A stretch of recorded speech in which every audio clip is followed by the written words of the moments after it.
జై శ్రీరామ్ అందరికీ. ఈరోజు తామర పువ్వు యొక్క ప్రత్యేకత ఏంటో తెలుసుకుందాం.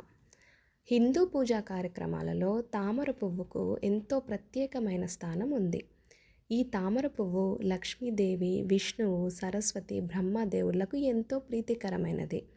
దైవిక శక్తి, పవిత్రత, సంపద మరియు జ్ఞానానికి ప్రతీక. తామర పువ్వు బురదలో పుట్టినప్పటికీ స్వచ్ఛంగా ఉండటం వల్ల ఆధ్యాత్మిక జ్ఞానోదయానికి, అద్భుతమైన సౌందర్యానికి చిహ్నంగా పూజల్లో ఉపయోగిస్తారు. అలాగే ఈ తామర పువ్వును లక్ష్మీదేవి పాదాల వద్ద ఉంచితే సంపద, అదృష్టం కలుగుతుందని ప్రజల నమ్మకం.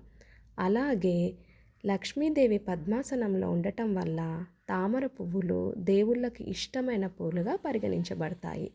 తామర పుష్పాలతో విష్ణుమూర్తిని పూజించటం వల్ల సకల పాపాలు తొలగిపోతాయని, భక్తులకు శుభం కలుగుతుందని నమ్ముతారు.